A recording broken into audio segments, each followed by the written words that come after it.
Hey guys, welcome back to our channel. So today we're going to talk about finding your style. Most people think they don't have style, but that's actually not true. What they really don't have is the permission to trust themselves. Because even what people call bad style is still style. It's just unintentional. I've been interested in fashion since I was really young, since middle school. I would experiment all the time. I would have my mom convert our dad's overalls into dresses and skirts and all kinds of things. She would make us things. We always had her at the sewing machine creating something. I would even in high school take a bandeau top from my sister's homecoming dress and then match it with some jeans and a cardigan and put on a pair of pumps. Yes, to school.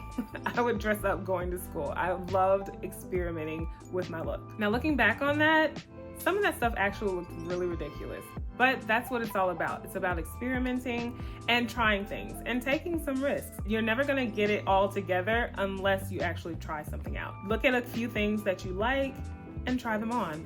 It's not gonna hurt. Now, one thing I've discovered is most women don't think they lack style because they lack the taste.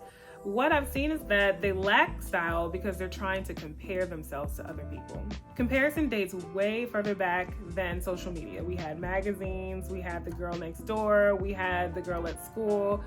We were always comparing ourselves. People always note social media as the key turning point for comparison, but it's always been there. We've always been comparing ourselves, our bodies, our height, our skin color, whatever you name it, we compare it. So instead of thinking that social media created the monster, it just amplified it. It made us more aware of some of the things that we consider shortcomings, but they're not necessarily shortcomings.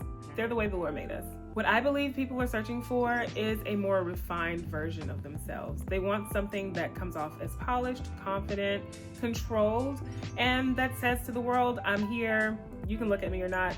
I'm gonna be here. I'm taking up the space that I know I'm supposed to take up. Now, one of the biggest mistakes that people make when trying to find their style is loving an aesthetic and not really considering their real life. How you dress has to match your real life. Notice, I said your real life, not your body, not your height, not your skin color, not your features, your life. How you move in the world. You can have a look, but it's your lifestyle that actually tells you how that really works. And speaking of how your life actually works, in reality, you should never wait to actually try to find your style until your body changes, until you gain the weight that you want to gain to look more curvaceous, until you lose the weight that you want to lose to be more slim, until you do whatever it takes to be more comfortable in your skin. You should be trying to dress the body that you have right now. So that means when you're shopping and you're looking for another style, you have to remember that style and fit are not the same things. Style is something that sticks around, and your fit and your proportions, they kind of fluctuate and change. If you don't currently know your style, I say start in your closet, because it's in your closet that you might find a little hidden gem or two or three, depending if you're like me. You might find a few gems that you can actually work with. Look and see what fits right on your body, what feels good, what lights you up, the colors that really look good on your skin, that make you pleased to present yourself to the world, and start there.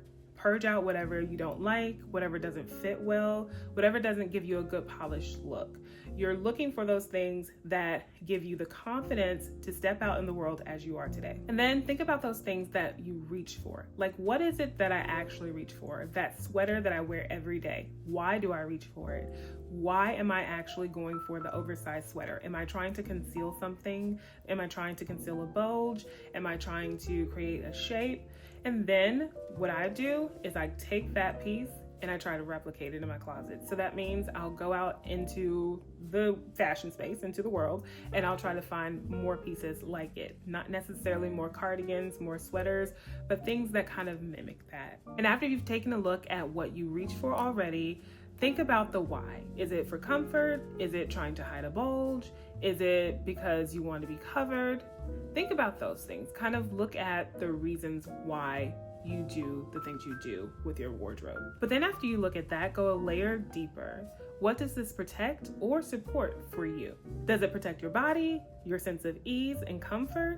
Does it protect your privacy? Then ask yourself this: what would change if you decided to honor it instead of fighting against it? Instead of dressing against your instincts, what if you elevated them?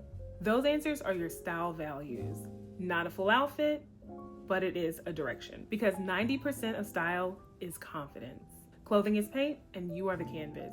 Style isn't about becoming someone else, it's about dressing like you on purpose. And in the next video, part 2, I'll show you how this actually works on a real body, in a real closet, with real clothes. But I wanted to start here first, because without the groundwork, the rest doesn't stick.